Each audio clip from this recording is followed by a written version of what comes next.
The portfolio slipped from her hands, water pouring out like the basement itself was weeping. Malik caught her wrist, eyes fierce in the beam of the flashlight. "Whatever we lose tonight," he said, voice steady, "we'll make new together." Rain needled the city hard enough to turn the streetlights into smeared halos. Sloane Whitaker pulled her thrift store sweater tighter and watched her breath cloud the glass of Magnolia Diner.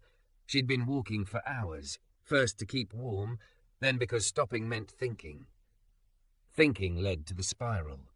Rent due, portfolio ruined by water damage in the basement she was crashing in, the gallery that had promised a slot suddenly pivoting to digital installations that didn't include a girl with graphite under her nails and shoes that squeaked when wet. She stood under the diner's striped awning like a question no one had time to answer. Warmth leaked from the door every time someone entered. Coffee and cinnamon, the clean bite of lemon oil, a hiss of fryers and the soft percussion of plates. It was an invitation written in smells, and her stomach read it fluently. She touched the little sketchbook in her coat pocket, the one she would not pawn even if it killed her, and told herself she'd just go in to dry off. Not to buy anything, not to pass out at a corner table, just to breathe heat and pretend. Inside, the bell above the door chimed and heads lifted. The diner was a patchwork. Truckers with hands like maps, a nurse in scrubs scrolling through messages, an old man stirring sugar into tea like time itself had slowed to watch him. The counter ran the length of the room, chrome bright, stools red as a circus. Behind it, a black man in a black server t-shirt and jeans moved with a calm that didn't have to announce itself. Tall, broad-shouldered, sleeves pushed to his elbows, he set a plate down for a customer with the kind of care that made it seem like food could be a promise. When he looked up, his eyes caught the doorway and softened, like he'd just recognized a melody. "Hey there," he said, voice warm as late summer. "Come on in before you turn into rain yourself." Sloane blinked, half a step from bolting. I don't." "Sit," he said gently, a commander in a kingdom of coffee cups. "I've got you."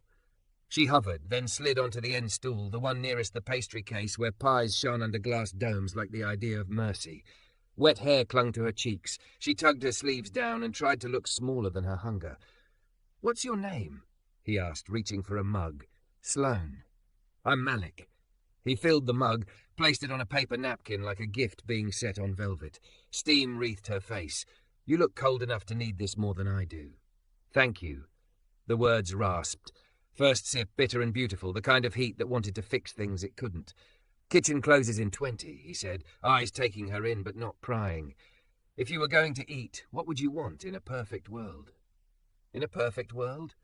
She smiled without humour. "In a perfect world, I'd be full already." "In a less perfect world where I can still cook," he countered, mouth tipping toward a grin. She considered lying, considered asking for nothing. Grilled cheese, tomato soup. Shame pricked. Child food, easy food, but it sounded like home from another lifetime. Best order of the night. He tapped the counter twice, a Morse code for all right then, and walked back to the line. He moved quietly but with certainty. Bread to griddle, butter spreading in a sunshiny sweep, tomatoes meeting heat and surrendering their stubbornness into a pot that smelled like a place you could rest. Sloane let the room steady her. Coffee cups kissed saucers, a baby gurgled at a booth. Someone laughed at a joke Sloane didn't hear, and it didn't matter. The laughter lived in the air anyway. On the wall, a chalkboard listed the pay-it-forward tally. 2 coffees, 1 bowl of soup, 1 slice of pie prepaid by strangers for strangers. She stared at the little chalk hearts beside each item until her eyes stung. A plate slid across the counter, then a bowl, the soup a deep, hopeful red. Malik set a small dish of house-made pickles beside them. "To remind the mouth what bright feels like," he said. She hadn't realized she was shaking until the spoon trembled in her hand. First taste, and her throat closed. She looked away quick. Crying over soup was a cliché and also the truest thing she'd done all week. "No rush," he said, not leaving, not hovering. "Eat, warm up. I'll check on table 6 before they adopt me." He returned to take a refill request at the far end, to flip a slice of pie onto a plate with a hand light as a hymn, to tease the cook through the pass with a joke that made the man's laugh bounce off steel. When he came back, Sloane had eaten half the sandwich and all the soup and wanted to apologize to every tomato she'd ever maligned. That good, huh? She swallowed. It tastes like someone believed I'd be here. He nodded like that answer meant more than 1,000 Yelp stars. We make food for the person we hope walks in, he said. Most nights it works. How much do I owe you? She blurted, panic snapping on. I can look, I can do dishes, or... It's covered. At her look, he tilted his chin toward the chalkboard. Pay it forward. Somebody saw you coming before either of us did. I don't like taking what I can't return. Then return it when you can, he said. Different day, different soul. She stared at him. He didn't soften his voice to make charity palatable. He didn't sharpen it with pity. He spoke like she had agency she'd mislaid and could pick up again. What do you do, Sloane? He asked, as if the answer might be good news.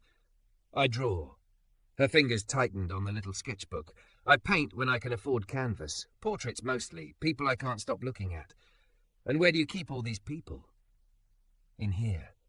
She tapped the book. And in a basement that leaks when the church above it sings too hard. His mouth pressed into a line, not judgment, just gravity. You got work in any spots. Had. Lost the slot. She shrugged like loss could be worn like a jacket. I'm fine. It happens. Fine's a useful word, he said. Also a lie half the time.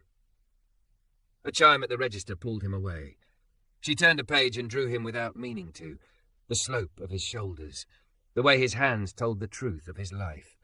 She sketched the little dimple that flashed when he laughed at something the cook said. And then she was shading, building planes, making the kind of lines that remembered the person even when the face was gone. She didn't notice him come back until his shadow fell over her page. She started to close the book. He held up a hand. May I? She hesitated, then turned the sketch toward him. His face, when he saw it, rearranged her insides. Surprise first, then something like recognition. You catch the quiet in people, he said softly. Not just the angles. It's the only part that matters, she flushed. I mean, not the only, but... I know what you mean. He slid the book back like he was returning a relic to the altar. I teach free drawing nights at Renewal House down the block on Thursdays. Kids, some adults. You should come. I'm not. I don't have supplies. We got supplies, he said. We just need a person who can look the way you look. How do I look? Like you can hold a room without putting your foot on its neck, he said and grinned. Also like you need pie. She opened her mouth to protest. He set down a plate anyway. Lemon meringue high as bravado, soft as an apology. She lifted her fork and the meringue sighed in surrender. The nurse left. The truckers paid. The old man tucked a sugar packet into his pocket like a souvenir and waved as if he'd be back in 20 minutes, even though he wouldn't. Rain softened to a persistent whisper. The clock over the pass tiptoed toward closing. You got a place to sleep that isn't made of mildew? Mullick asked finally, voice gone careful. Yes, she said too fast, then corrected. Mostly. I'm not. This is temporary. Everything is, he said, even the bad. He wiped the counter. She stared at the empty bowl and wanted to be braver than her circumstances. How much for the pie? She tried again. Please. Tell you what. He leaned on the counter, conspiratorial. Draw me something to put on the community board. Not a logo, a feeling. Make people want to bring each other soup. She studied his face. He was serious. Her chest did a small, surprising thing. Deal. He slid over a clean napkin and a felt tip. She drew. 2 hands around a bowl and steam rising in lines that curled into little hearts you'd only notice if you were the noticing kind. She lettered pay it forward in a script that made the chalkboard look like it had been waiting. He watched, quiet, like the act was sacred. When she finished, he didn't say anything right away. He reached under the counter and brought out a plate. Grits, eggs, bacon, still hot from the line. He set it gently beside the pie, like he knew the exact weight of dignity and didn't want to tip it. She stared at the plate, then at him, throat tight. I didn't order. I know, he said, and there was nothing in his eyes but steadiness. But some nights ask for more than soup. Why are you? A car horn flared outside. A laugh cracked the quiet. The neon open sign hummed. He didn't look away from her when he said it, and the words didn't feel like a line so much as a truth that had been waiting in the wings. Because you look like my forever, Malik said simply. sliding the plate toward her, as if offering the beginning of a life. Rain still clung to Sloane's hair when the last customer left, and Malik flipped the sign to closed. The diner exhaled, coffee to grounds, steel to silence. She had cleaned her plate to the last breadcrumb, then pushed the lemon meringue around like it might decide her fate. "You don't have to answer," he said as he stacked mugs, "but I meant it." She stared at the steam fogging the pie case. "You don't even know me." "I know how people look when the world's been too loud for too long," he said, "and I know the way you drew my shoulders like you were trying to hold them up with lines." He boxed the pie, slid a slice into wax paper and tucked it into a paper bag. For later. Or for a morning that starts too early. Her fingers brushed his when she took it. Heat flickered and vanished, like a match she refused to call fire. She shoved the bag into her tote. Dignity was a fragile thing. She cradled it like glass. At the door he hesitated, one hand on the bolt. "Renewal House. Tomorrow, 6 p.m. If you want to draw by light, that isn't buzzing from a basement." "I'll try," she said, which meant if the rain doesn't wash me away first. The church basement remembered her with a slap of damp air. The space didn't smell like God so much as mildew and old coffee. A space heater rattled its small courage in the corner. She laid the peach quilt, rescued from a thrift store on a day she believed in softness, over the mattress, then set her sketchbook on the crate she called a table. She could still taste tomatoes on her tongue, butter in the corners of her teeth.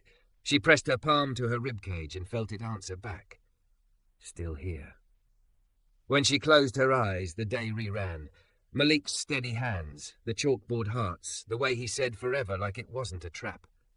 She laced her boots for morning jobs, flyers on poles for cash, a couple hours at a craft store if the manager felt generous, and slept anyway. By 6 the next evening, the rain had downgraded to a whisper that wet the edges of the world. Renewal House sat behind a storefront painted with sunbursts and kids' handprints, the kind of colour that told you somebody believed joy could be engineered if enough people carried a corner. Through the glass she saw folding tables, jars of crayons, a bulletin board crowded with flyers, GED tutoring, conflict resolution, Saturday breakfast, free drawing night, all ages, all hands welcome. Inside the air smelled like pine sol and coffee, pencil shavings and hope. A speaker somewhere hummed low soul. Kids sprawled like starfish, tongues poking in concentration. 2 older men argued cheerfully about whether portraits should flatter or testify. On one wall, a half-finished mural threw up a field of sunflowers. Malik was in his element. Apron on, sleeves shoved up, moving like a conductor who knew the song could survive the wrong note. "Sloane," he said when he spotted her, as if her name had weight he liked to lift. "You came." "I said I'd try," she answered, but she was already looking for paper. He introduced her with that same gentle authority he'd used to hand her soup. "This is Sloane. She draws people like they're going to become who they are."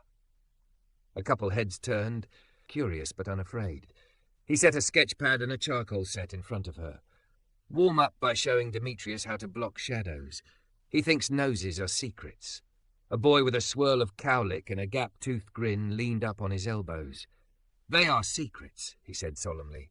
"They tell if you're lying." "Then you want to shade the lie," Sloane said, dropping into the seat beside him. "Make it look like it might be true, unless someone looks twice." He frowned at his paper, tongue between teeth. "Like this?"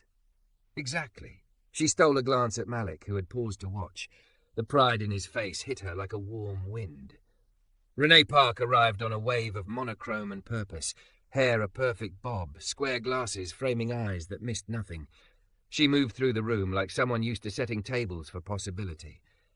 She greeted the volunteers, dropped off a stack of gallery flyers on the resource shelf, then stopped dead behind Sloane's chair. "You teaching or learning?" she asked without preamble. "Both," Sloane said, smudging in the soft edge under Demetrius's nose. Renee tapped the paper with a manicured nail. "You understand restraint. People who are scared of white space never let their subjects breathe." Sloane felt the old prickle of skepticism, the reflex to shrug before praise became obligation. "I understand rent." "So do I," Renee said dryly, and pulled a card from her wallet. "South First Co-op Gallery in Clean Sans Serif. We're doing a community window in 2 weeks, unjuried, but we don't hang work that doesn't talk back. If you can bring 6 pieces that speak to each other, I'll look." Sloane laughed, helpless. 6? Series force honesty, Renee said. One good piece might be an accident. 6 means a choice. Malik slid into the space beside them, eyes flicking to the card, then to Sloane's face. You'll have 6, he said, as if declaring the weather. We'll build you time. We, Sloane blinked. You cook? He asked Demetrius, who mouthed sometimes pancakes. Good, Malik said. Sloane, trade time for table space. Work at the diner after close. I'll feed you, you draw. Mornings you can prep with me and steal the light off the griddle. The old man arguing about flattery barked out a laugh. That's a man with a plan. Sloane wanted to argue that charity tasted like chalk if you didn't have water. But this didn't feel like charity. It felt like scaffolding. Okay, she said, quietly stunned by her own yes. Okay. Renee nodded once. 2 weeks, she repeated then, as if hearing her own rule back on herself softened. And come by the gallery tomorrow. I'll show you walls. Sometimes seeing a blank space helps the work tell you its shape. They worked for hours. Sloane's hands forgot to shake. Malik drifted past at intervals like a tide, dropping an apple, a joke, a touch to the back of the chair that made her feel anchored without being held. She drew Demetrius's grandmother from a phone photo and made sure to leave the laugh lines like they were the punctuation that made the sentence. When the kids packed up, she stayed to help wash cups and stack chairs. Malik locked the door behind the last volunteer and turned off the music, the hush that followed clean as new paper. Ready? He asked. For what? She asked, tying the garbage bag. For getting you 6, he said. You're working tonight. They walked the block to the diner through air that smelled like wet bark and bus brakes. Inside, Owen Hargrove was counting the till, his forearms thick as rolled towels, his apron dusted with flour he pretended not to notice. He looked up, eyes crinkling as if he'd been bracing for the kind of trouble 2 people carry when they like each other and don't know where to put it. This her? He asked Malik without moving his mouth away from numbers. This is Sloane, Malik said. She's going to make our wall worth looking at. Owen jerked his chin toward the row of framed black and white photographs. Truck grill close-ups, hands, a laughing mouth caught mid-story. You can take the left half. Those are due a dusting anyway. Then, as if the transaction needed salt, he added, Grits are hot if anyone's sane enough to eat after 9. Sloane sat up on the far end of the counter under the gentler bulbs. Malik slid a plate beside her, eggs this time, a fan of avocado like a green smile, and a glass of water with lemon. The quiet was a kind that welcomed rather than accused. She opened her sketchbook to a page that still held the day's fingerprints, Demetrius's nose, Renee's sharp profile, Malik's hands. She picked a fresh sheet and began the series by not thinking. She drew the bowl with 2 hands around it, steam curling into those barely there hearts, only bigger now, weighted, the lines deeper like veins. She drew a woman's back at a counter, hair wet, shoulders squared against weather you can't see. She drew the community board with the chalk hearts again, but this time each heart held a tiny scene. A pair of shoes drying under a chair, a stack of pay stubs, 2 kids sharing headphones. You always draw people without names? Malik asked quietly, refilling her water. They have names, she said. I just don't own them yet. He watched the 3rd piece take shape, his own hands holding a ladle, the soup becoming a river. What are you calling this series? She didn't look up. What we hand each other. He exhaled a sound that felt like being seen. It's already a show. By midnight she had 3 pieces roughed and a 4th that came like a confession. Malik leaning into a child's level, eyes soft, the whole frame bending toward attention. She expected embarrassment to crawl up her neck when she noticed how tender she'd made him. It didn't. Some truths insisted. You should sleep, he said finally, noticing how she blinked like a low battery. Basement's fine, she lied. Basement's a fungus with Wi-Fi, he said, deadpan. My couch is a couch. Trey's out late tuning guitars for people who think volume is talent. We got a peach quilt and a space heater that thinks it's a dragon. I don't. Pride, old and brittle, tried to sit up. He met it with patience. Trade me a story for a roof, he said. That way it's even. What kind of story? Any you like. She hesitated half a heartbeat, then packed her pad. Owen waved them off with a grunt that meant be quiet on the stairs. The walk-up was 2 flights of stubborn wood in a building that had decided a long time ago to stand whether or not anyone approved. Inside, books in stacks, a guitar on a hook, a couch that had been forgiven for being itself. Malik put the space heater on the floor and aimed it like praise. He found the peach quilt and shook it so it floated down like a soft verdict. Story, he reminded her. She sat on the couch and watched him plug in the heater. When I was 12, she said, words slow at first, then with their own momentum, my art teacher told me to draw something I could smell. I drew my mother's raincoat, the vinyl kind that squeaked when she hugged me. I shaded it so you could almost hear it. She hung it on the fridge until the magnet broke. He smiled, sat on the armchair across from her, like the boundary was a room they could inhabit without argument. Good trade. The apartment quieted to radiator clicks and city hum. She slept harder than she meant to, her face turned toward the heater, one hand still on her pencil like a child who won't let go of a chosen toy. Dawn arrived on grey feet. She woke to the smell of coffee and cinnamon, Malik in the tiny kitchen, shirt wrinkled, hair an idea. He set a mug in her hands without asking if she took sugar and grinned when she didn't. His phone buzzed on the counter. He glanced at the screen, then at her.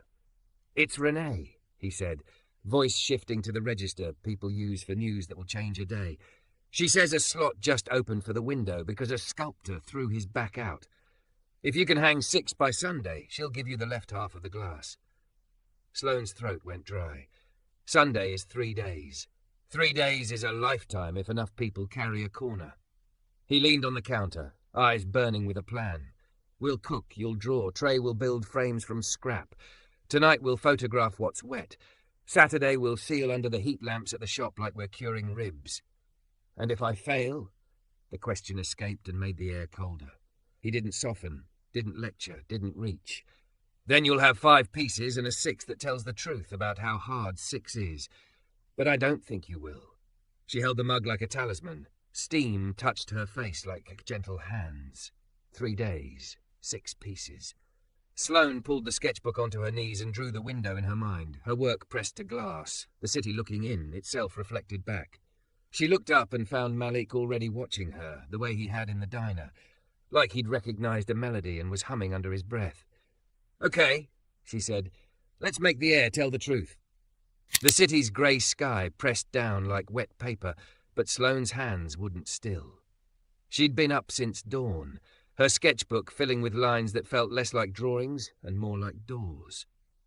Malik had cleared one end of the diner counter, rolled brown paper across it, and declared it her studio. The hum of refrigerators became her metronome. The hiss of the griddle was percussion. Customers came and went through the morning, leaving behind aromas, bacon, coffee, citrus soap, that mingled with charcoal dust as if the world itself wanted to sit for a portrait. By noon she had 2 new pieces. One was a woman waiting at a bus stop, head bowed but jaw defiant, steam rising from her breath like prayer.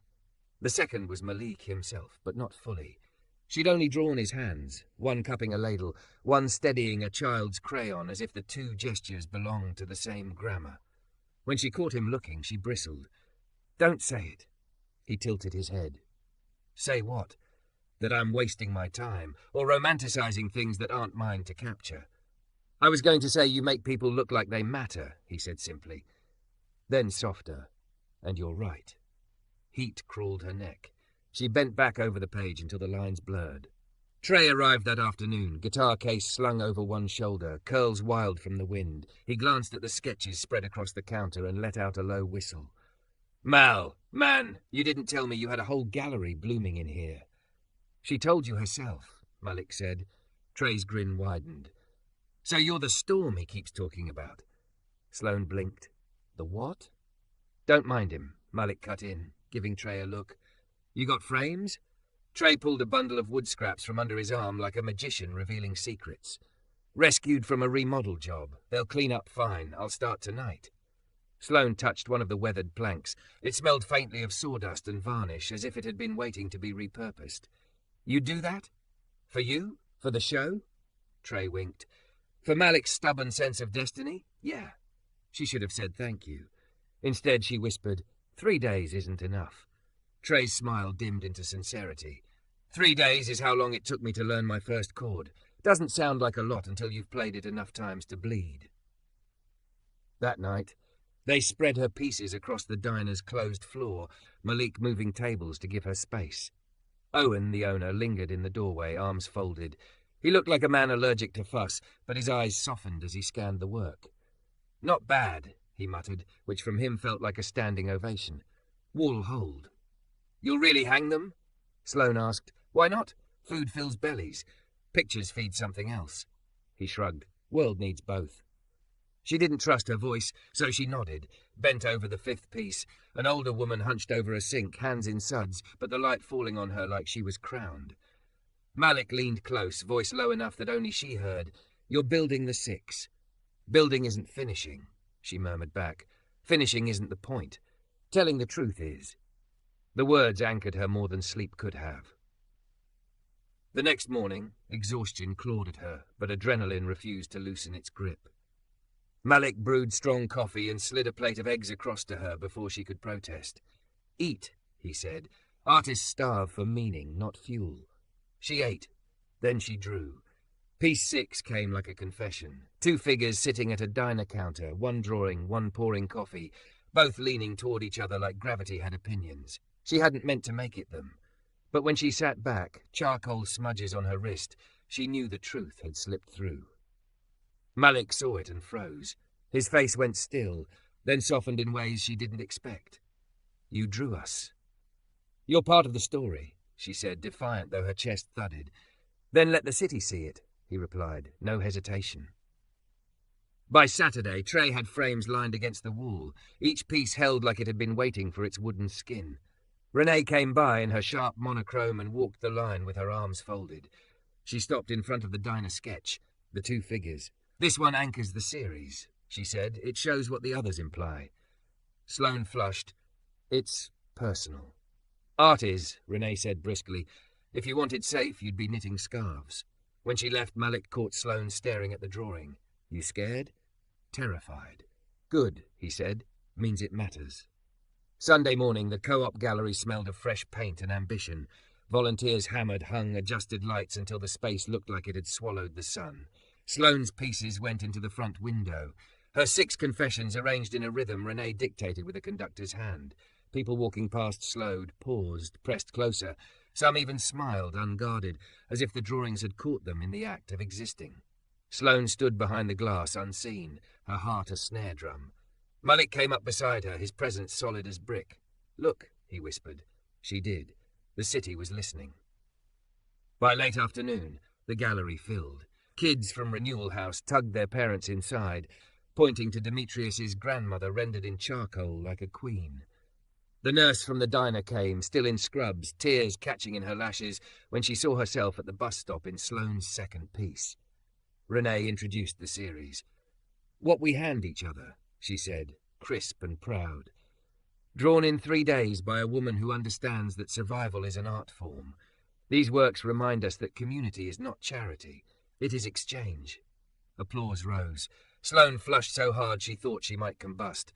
Malik's hand brushed hers, light, not claiming, just reminding her she wasn't alone in the noise. Afterward, people pressed cards into her hands. A small gallery owner, a local magazine editor, even a high school teacher wanting her to run a workshop. Her head spun. When the room finally thinned, she stepped outside for air. The sun had given up, leaving the city washed in lavender dusk. Malik followed, silent until she turned. "You did it," he said simply. "I did it because you." She broke off. "Because you fed me. Because you made space. Because you looked at me like I wasn't invisible." He shook his head. "No, you did it because you told the truth." Her throat ached. "And if my truth is that I don't want this to end with a gallery window." He took a breath, stepped closer. "Then tell me that too." "I don't want this to end," she whispered. For the first time since the soup, his composure cracked. He smiled, but his eyes betrayed the storm under it. "Then it doesn't." She laughed through a sob, let him fold her against him, the city humming around them like accompaniment. That night, back at the apartment, she laid the peach quilt over both of them. Her sketchbook lay open on the floor, blank page waiting. She didn't pick up the pencil. For once, the story could wait. Outside, the rain started again, but softer now, like applause fading into promise. Morning filtered through the blinds in soft bands. and Sloane watched dust float like tiny, indecisive birds. Malik was already up, half-dressed, humming something that hovered between him and Motown as he packed containers into a tote, lentil soup, chicken noodle, the tomato that had saved her. The apartment smelled like cinnamon and coffee and the lemon cleaner he'd used on the counter because he believed surfaces should remember they were cared for. He caught her looking. "I make meals for the week on Sundays," he said, sheepish and proud at once. "Saves money, gives me time to pay attention to other things. Like rescuing stray artists," she teased. "Like building corners for people to lean on," he corrected and slid a bowl toward her. "Oatmeal, brown sugar. Trust me." She did. Outside, a bus sighed to a stop and a kid somewhere argued with a zipper. The city was awake, and miraculously, so was she. By 10, they were at the diner. Owen grunted hello and, with a jerk of his chin, ceded her the end of the counter like it was a throne he'd built and refused to admit he fussed over. Trey was already there, hair wilder than yesterday, frames leaned like soldiers along the wall. He raised a paper coffee cup in salute. "I varnished until the fumes told me secrets," he said. "Your lines are safe under glass." Renee swept in like punctuation, monochrome, decisive, checked the frames, adjusted a light as if it had offended her, and handed Sloane a typed sheet. "Price list," she said. "Don't undercut yourself." Sloane scanned the numbers and felt her throat clench. "This is a lot." "This is modest," Renee replied. "People pay more for brunch." Before Sloane could argue, the door chimed and the morning rush became a tide. She worked the counter's end, sketching between refills and hellos. The nurse from the bus stop found her and touched her sleeve, tears already catching light. "You made me brave," she whispered, and pressed a folded bill into the tip jar marked "Pay it forward." A man with hands like maps asked if she'd draw his late wife from a photo, and Sloane laid a clean sheet down like a vow. A teenager hovered, eyeing the frames, then blurted that he'd come to Renewal House if she'd look at his notebook. She promised. He left taller. Midday, Renee's phone buzzed. She glanced, then grinned.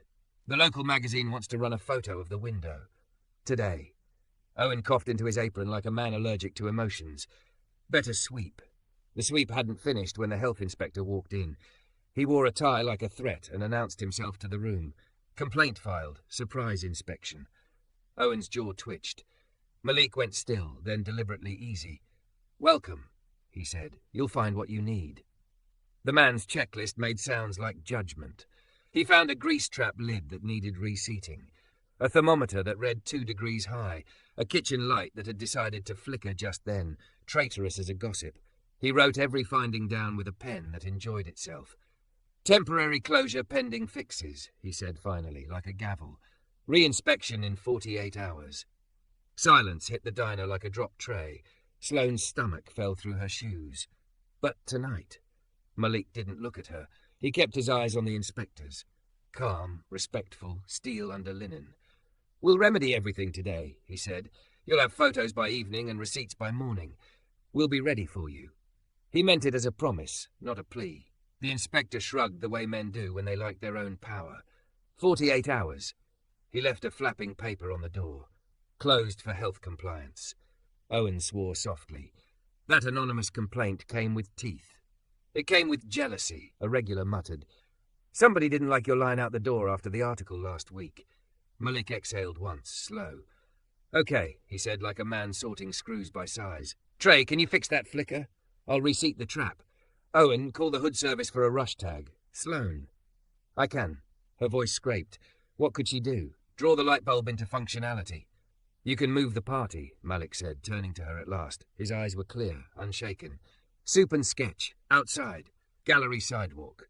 Live portraits for the Pay It Forward Fund. We don't feed people in here. We feed them out there." "Permits," Renee said, halfway into a call already. "I'll get us a pop-up permit and a power strip that wouldn't terrify my grandmother." Trey slapped the counter. "I'll run an extension, set up a tip jar, call 2 musicians who owe me favours." Owen studied the closed notice like it had personally insulted his mother. "I'll heat stock at home," he said viciously. "They can't sight my kitchen." The plan unspooled in minutes like it had been waiting to be born. By 4, the co-op's sidewalk was a small fair. Folding tables, 2 borrowed heat lamps, a hand-lettered sign that read, "What we hand each other." Live. Sloane set up her easel and a stack of cheap paper. Malik ladled soup into compostable cups and somehow made it taste like inside on a day the world insisted on outside. People arrived. They always did, when an honest need stood still long enough for someone to see it. Kids from Renewal House whooped at the sight of themselves framed in the window and took turns holding the pay-it-forward jar like a holy object. A busker sang Stand By Me like he meant it. Trey slid in harmony with a grin you could hang lights on. Renee prowled the permit perimeter like a benevolent wolf, arguing a meter into mercy when a parking officer frowned. Sloane drew and drew. She caught a woman's laugh mid-flight. She mapped a man's fatigue like a coastline and made sure the light found his cheekbones anyway. She sketched a pair of hands that had learned to fix engines and a pair that had learned to fix spreads, and she labelled neither because work is work. Between portraits she glanced at Malik. He moved with that same calm from the diner, but outside he looked somehow larger, like a man released from a room too small for him. Every time he handed someone a cup, he looked at their face before the soup, like he wanted to be sure the food knew who it belonged to. Near dusk, a quick, mean rain shouldered its way through. The crowd shifted under the awning, and a girl grabbed Sloane's portfolio to spare it drops. Sloane's heart jolted because the portfolio was full. Loose drawings, the sixth piece she hadn't sealed yet, the sketch of Malik and the child. She reached and froze when a familiar voice sang out across the sidewalk. Who's letting paper get hurt? Not on my watch. Nana Thompson stepped through the crowd, small and formidable, an umbrella in one hand and a battered Dutch oven cradled in the other. Her silver hair was pinned, her eyes sliced through nonsense and softened at Sloane in the space of a blink. Now which one of you is making soup without a roux? She asked, chin lifting. Malik's whole face changed. Nana? He set the ladle down like a man recognizing church. You came. I smelled foolishness and my grandson's stubborn head, she said, peering into his stock, and I brought gumbo that isn't shy. She set the pot down with a thump and handed him a folded index card, grease-softened and written in her tidy script. In the corner, Sloane saw it. Trust your nose. Nana's gaze landed on Sloane, as if she'd been told a story and wanted to test its truth for herself. You the girl drawing air into truth. I'm trying, Sloane said, startled at how her voice reached for yes. Nana's smile was small and decisive. Then your family hungry or fed? She patted Sloane's arm, then handed her a cornbread wrapped in a dish towel like a blessing. Lightning history cracked open in Sloane's chest. Empty fridges, finger paint, a vinyl raincoat on a fridge door. She blinked hard, then sketched Nana there on the spot. Those eyes, that mouth, the hands that had cooked 100 consolations. Nana hooted when she saw it, then kissed Sloane's cheek with the authority of someone deputizing a sheriff. Good lines, she said. They don't wobble even when you do. The rain passed the way mean things do, loud, then gone, leaving people closer than they'd planned. The soup line doubled. The pay-it-forward jar began to look like a theory of change you could count. Someone taped the closed notice to a trash bin and fed it a cornbread crust for irony. At 8, Sloane's phone buzzed. Unknown number.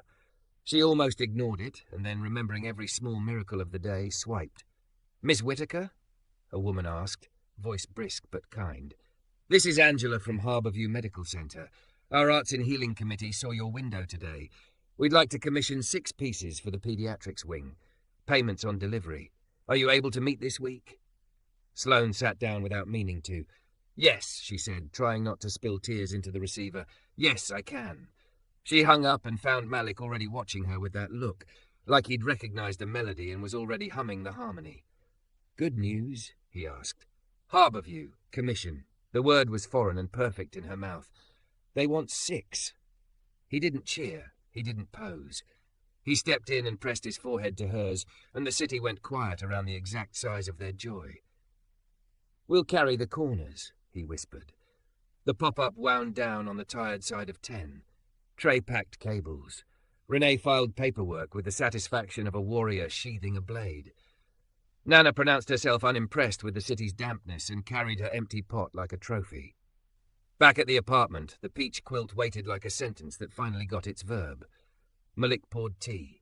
Sloane touched the index card Nana had palmed her, trust your nose, and felt something old in her rearrange itself into a shape that could hold tomorrow. Stay, Malik said quietly, as if the word might scare if he made it loud. He didn't add explanations or qualifiers. He didn't make it a question he'd punish himself for asking. He just offered it like soup, hot, simple, honest. She could have said yes and let the night swallow the long ache of solitary rooms. Instead, the truth asked for more than comfort. I love you, she said, and the air in the room changed temperature. He closed his eyes like a man who has been waiting at a station and hears his train. I love you, he answered, not dramatic, not performative, reporting the weather from inside his chest. He reached into the drawer and took out a key. For the door, he said, then laughed at himself, and the life behind it. She took the key. It weighed what it should. The phone buzzed again, insistent. She glanced, expecting another congratulation. It was a message from the church custodian. Emergency. Basement flooded. Your things, I'm sorry. The word flooded detonated like a flare. The portfolio. The old work. The vinyl raincoat drawing that had survived a dozen moves. She grabbed her coat. Malik grabbed a flashlight and the space heater that thought it was a dragon. They ran the 2 blocks in air that tasted like wet copper. The church door was propped. Water pooled on the basement stairs, reflecting exit signs like bad omens. The custodian met them, wringing his cap. Pipe burst. We called it in. I saved what I could, but... Sloane's corner was a shipwreck. The crate table floated a foot from where it belonged. The peach quilt she'd left to dry was soaked again, heavier than confession. She splashed to the portfolio and lifted it. Water streamed out like an apology that came too late. Malik waded in beside her. We'll take it home, he said. We'll lay it out. We'll salvage what we can. She nodded, jaw locked against a howl that would not help the paper be less wet. They worked fast, hearts in their throats, moving stacks to higher ground, rolling the quilt into a sodden log, carrying as if lifting a person. In the doorway, Nana appeared, as if elders arrive when stories demand it, with towels and plastic bins and a look that broke pity's back. We're going to triage, she announced. Art first, then blankets, then bones. They made an assembly line. Trey arrived, hair-dripping, cursing pipes with operatic flair. Renee followed with contractor bags, mouth tight with purpose. Owen texted that the hood service had come through, the thermometer replaced, the grease trap compliant. We'll pass, he wrote. 48 hours my left elbow. By midnight, the apartment floor was a topographical map of damp paper and hope. Space heater dragons breathed. The peach quilt spread across chairs like a sail catching a private wind. Sloane sat in the middle of it all, shoes off, ankles pruny, and watched lines she thought were lost flatten back into possibility. Malik knelt and took her hands, still stained with charcoal and mud. We'll make new if we have to, he said. We know how. She nodded, breath hitching, skin steaming in the heater's hum. Outside, the city shook rain from its shoulders and went on. Inside, every small thing they'd handed each other made a pile tall enough to see the next day from. Her phone lit up one more time, a text from Renee. Call me at 9 a.m. A curator from Portland saw the window and wants to talk. Also, you can move into the gallery's upstairs studio if you want it. Temporary, cheap, dry. Sloane looked up at Malik, eyes wide. A studio, she whispered. A dry ceiling, a door that locks. And a home that isn't borrowed, he said, smile aching at the edges. She stared at the key in her palm, the index card on the table, the paper breathing back to life around them, and realized part 1 of her life had ended with soup. Part 2, apparently, would begin with a door. The gallery's upstairs studio smelled like raw canvas, sunlight, and possibility. Sloane stood in the center, shoes squeaking faintly on the bare wood floor, and let her eyes travel over the tall windows. They framed the city in slices of morning light. Brick, rooftop gardens, a crane turning slow in the sky. No mildew, no drip of water sneaking down the walls. Just space. Malik set the last box on the floor, rescued drawings, Nana's cornbread wrapped tight, the peach quilt now dry and folded. Not big, he admitted, hands on his hips, but it's yours. Sloane pressed her palm to the wall. It was solid, unyielding. Mine, she echoed, and felt something inside her loosen like a knot giving way. Renee leaned in through the open door, all sharp lines and brisk grace. Paperwork's done, rent's low, utilities included, 1 month up front. I told the board it was an investment. Don't make me a liar. I won't, Sloane said. Her voice didn't tremble. Renee gave the barest nod, then disappeared down the stairs with the efficiency of someone onto the next battle. Malik came up behind her, sliding his hand along her arm until their fingers found each other. Feels different, doesn't it? It feels safe, she whispered, like I can breathe without apologizing. The next days blurred into a rhythm. Mornings with Malik at the diner, closed still but buzzing with repairs, afternoons in the studio, evenings sketching until her fingers ached. The commission from Harbourview filled the room with children she hadn't met. A girl in a wheelchair tilting her head towards sunlight, a boy with a bald crown gripping crayons like weapons of hope, siblings holding hands across hospital sheets. She poured herself into them, each line a vow. When Malik dropped by with soup, he'd sit quietly, letting her work, his presence steady as gravity. Sometimes Trey strummed guitar in the corner, chords weaving under her pencil strokes. Sometimes Nana appeared with gumbo or banana pudding, muttering about keeping artists from drying into husks. You're spoiled, Malik teased one night as she licked powdered sugar from her thumb. Loved, Nana corrected and winked. The re-inspection came and went, Owen's kitchen gleaming like pennants. The inspector forced to sign his approval with reluctance. The diner reopened with a line out the door, people eager to support, pay-it-forward jar filling faster than Owen could empty it. Sloane's framed series remained in the window, now famous enough that tourists stopped to photograph it. One evening, a little girl tugged her mother's sleeve, pointing at the drawing of Demetrius's grandmother. "That's her," she said with wonder, and the grandmother herself laughed, cheeks wet, and kissed Sloane on the forehead right there on the sidewalk. Sloane carried that kiss back upstairs, let it flow into her Harbourview work. She'd thought art was survival. Now it was communion. The Portland curator arrived a week later, tall and bespectacled, speaking in phrases like emerging voice and regional resonance. He offered her a slot in a group show, travel covered, stipend included. "I'm not ready," Sloane said automatically. "You're already doing it," Malik countered, standing at her side. The curator agreed. "What we hand each other," he said, quoting her title, "is exactly what this show needs." When the curator left, Malik wrapped her in his arms. "See," he murmured, "the world's already making space for you." She buried her face against his chest, smelling soap, cumin from dinner, and the steady warmth of him. "For us," she corrected. Weeks turned into a month. The Harbourview pieces hung in bright corridors where children's laughter mixed with antiseptic and possibility. The gallery studio became a second skin, sketches drying on lines strung like laundry. The diner thrummed, not just with food, but with music, portraits, conversations that spilled past closing. And through it all, Sloane transformed. Not overnight, not in a single sweeping gesture, but in steady strokes. She stopped apologizing for taking space. She stopped hiding her hunger, for food, for connection, for a life that wasn't patched together with fear. One night, after a long day of drawing, she curled against Malik under the peach quilt. The city outside was restless, but the apartment was still.